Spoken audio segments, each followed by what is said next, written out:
everyone. Oh, good. I have to get you some more. There she is. Wow. Say hey, Bri. Hey. Say hello. Say hi. How's it going over there? She's so cute. Come on. All right. The first question we've got for you is, when did you know that you could make it as a professional driver? I guess when I did. I don't. It's a good question, and I don't know if there was ever a moment before I was actually a professional driver that I said to myself, I'll make it. I guess there were definitely through the years and through the series, and was fortunate enough to be in good equipment and surrounded by good people, and was able to win races that I thought to myself, maybe I can do this, keep going and do this for a living and race in NASCAR. But, for me, life's never certain until the ink's dry, until it's done. Until you're a professional race car driver, you're not. Okay. What series or stage of development was your biggest influence other than any of the series in NASCAR? I don't know. I'm not trying to avoid the question, but they all kind of were, to be honest with you. Mm-hmm. Go-karts, I spent a lot of time and had a lot of great influences in that series. And, I think it really taught me the foundation of racing in go-karts, when I was young. And then I went through the series. I learned so much in each step in each series. I probably learned, if you look at a percentage as a whole, I learned the most about racing in go-karts, but that was only because, it was, I knew nothing when I went into them. Yeah. When you go from go-karts to the next step, you kind of have a good foundation, and you build on that, and you go to the next step, you have a bigger foundation, you build on that a little bit. You learn a tremendous amount when you first get to NASCAR, because every series you go up, you're racing against. I'm not going to say it's better guys, but you're racing against more of them. In go-karts, there's a lot more racers, a lot more amateurs. So, there's a kind of a smaller group of the best of the best, because it's kind of more spread out around the world, so to speak, more diluted. And you go to the next series, and you're still racing against maybe some of the same guys you raced with in go-karts, but also some more of them that you never raced before. All of a sudden the competition, maybe it's 5 guys can win, goes to 7, and then the next series it goes to 10, and then you get to nationwide and it's 12 or 15 guys, and then all of a sudden you get to the Cup Series, and holy crap, there's every single guy in the Cup Series can go win a race anywhere else and almost anything else.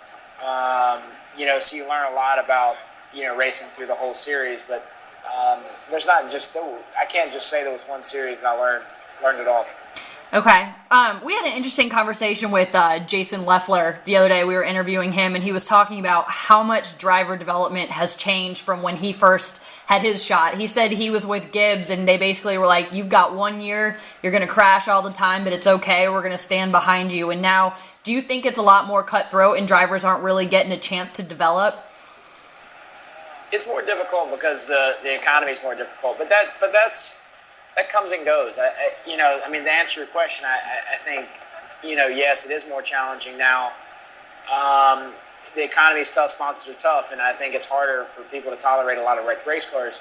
But good owners understand. If a good owner, sees you doing well, he's going to accept mistakes. Mm-hmm. And, what I would say is that if I own the car, or the owners that I know that are good at picking drivers, if you're wrecking race cars running in the top 5, you're going to have a ride.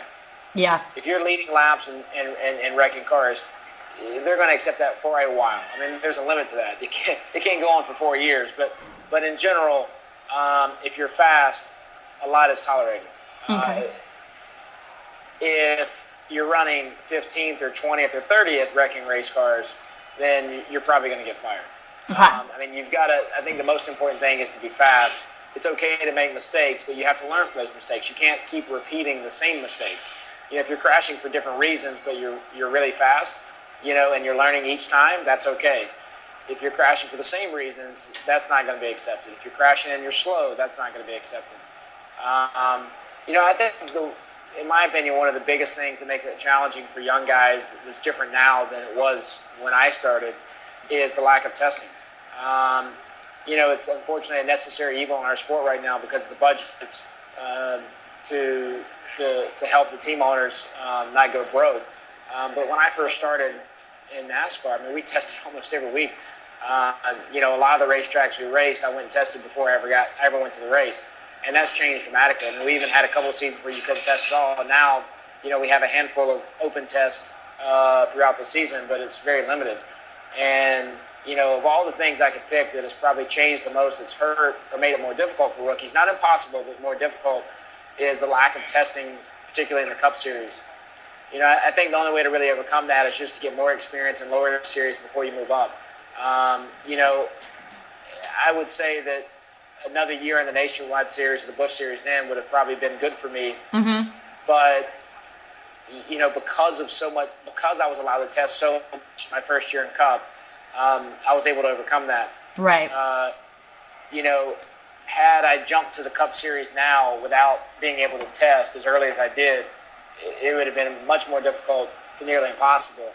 I think in today's environment, it would not only be prudent, but almost critical, even in my situation, if you look at my personal history, to run another year of Nationwide before going to Cup because of the lack of testing in the Cup Series.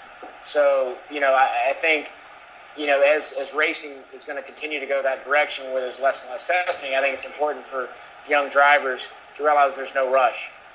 You want to get there as fast as you can. And I know I'm being a little hypocritical because I was one of the youngest, I think I was the youngest to ever start a NASCAR race, but it was a different time and we were able to test a lot, so that made a big difference. I would, even in my own career, as much testing as I was able to do, I wish I would have waited longer than I did if I could do it all over again. And I would encourage any young driver to be as patient as possible, get as much seat time as possible in the series he's in. I promise you, if you're winning races in the series you're in, you will get a shot at the next series. If you're winning championships in the series you're in, you will get a shot at the next level. There's no rush. If winning 3 championships in the Nationwide Series instead of 1, then going to Cup is not going to prevent you from getting a Cup ride the 4th year. Right. And that it's easy to forget that, but I think it's a very important thing to remember. Great, that's a great answer. This question's kind of playing on the question I asked a little bit earlier, but of the series you did prior to NASCAR, what racing skills did you learn that stayed with you the most that you're still using today? Wow, so many, from patience, aggressive patience, I think is the right way to put it. In racing, you've got to be aggressive. You've got to push, but you have to know when to push. And you have to know, you always have to weigh the risk reward. Is now the time to make that move, or now is not the time? And as you go up in series, when you're racing go-karts, it's 20 lap races, and then all of a sudden you get to the Cup Series and it's 500-mile races. And it's important to remember that you can't, just because there's a hole there doesn't mean you should put yourself in it. Yeah. What's the risk reward? Is it the white flag for the win, or is it 20th place on lap 20 of the 500 lap race?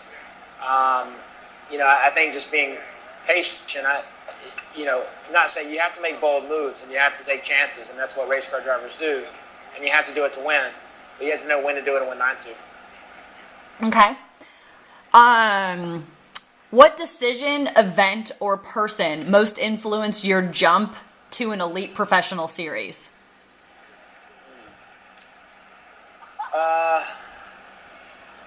I'd love to give you a name, but Yeah. There's not just one name to give you. My parents probably had more influence in my life, in my racing career, than anyone.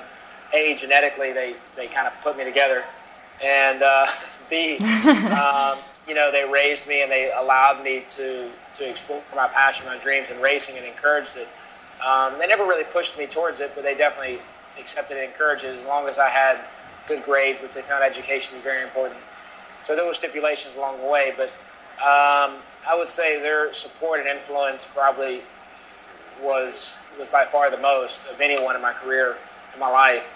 There was some other people along the way that helped me when I was young in go-karts. Corey Smith, top of the list. A guy named Larry Nichols, Bunk, was my father's partner.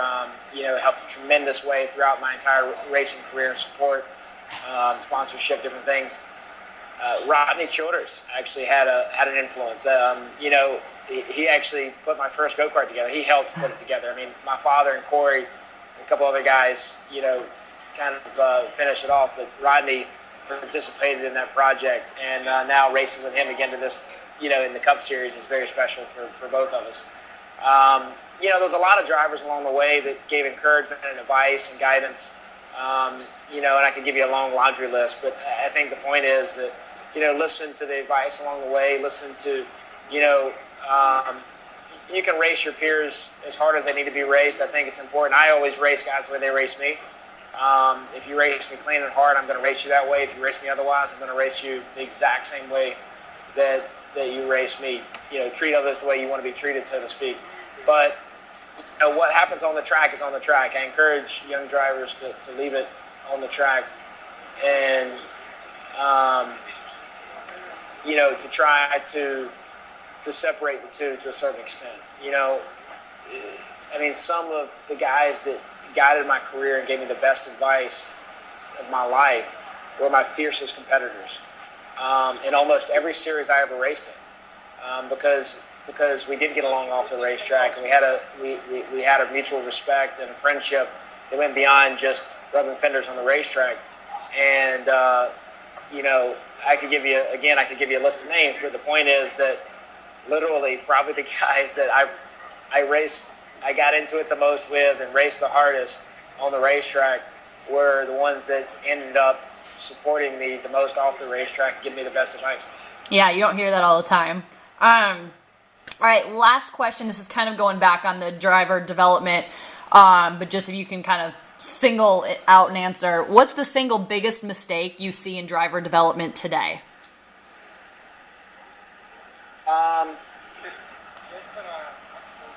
I would say rushing, just rushing guys along too fast. The lack of patience to let young drivers develop. There truly is, I can't express enough, no rush. You can race in the Cup Series into your 30s and 40s, and I think statistically speaking, I think you could easily argue that, race car drivers at that level are probably at their prime in their very late 20s or 30s. And, when driver development programs rush drivers along, into the Cup Series in their late teens, early 20s, I just don't know that the benefits the reward outweighs the risk. I think that, I can't express how difficult and competitive that series is, and how you're racing against guys with 20 more years of experience. And, in a series that you can't test in, that's a lot. Yeah. You have very few means of catching up.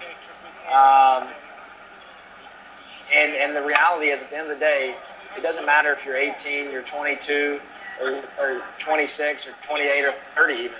If you're winning in the Nationwide Series, the Truck Series, or whatever, I promise you, when the time comes, you'll have an opportunity in the Cup Series, if you're running good. And, so if I had to pick one thing, I would say that's it. It's just rushing young kids along too fast. Okay. And last question, Brian, where are you right now? I'm actually in Prague. I've spent my entire life pretty much just racing. And I think to be successful, that's one thing that is absolutely crucial. From the time I was 8 years old, it was pretty much racing and racing in school. I did my schoolwork. I had to have A's. And I worked on the go-kart, and I went to the racetrack. I had no social life. I missed prom. I missed all the fun stuff that a lot of kids do, and the house parties and all that. And then when I was younger, it was the same thing. I mean, we tested on all the time, appearances, travel, racing, and I loved it. I loved it. I wouldn't take it back for anything in the world. But now I'm at a point in my life and career where I'm able to travel a little bit. And this year in particular, for the first time in my life, has presented me with an opportunity to really explore the world in a lot of different ways. Racing part-time in NASCAR for the first time ever. This is the first time I think in my life, other than when I was sick, when I had blood clots, that I haven't been full-time, nonstop, year-round, around-the-clock racing. And, when I was in the hospital, it was a break, but it didn't really count because you couldn't do anything. So this year, running part-time in the Cup Series, I was fortunate enough to get the opportunity to race a bunch of cars in Europe.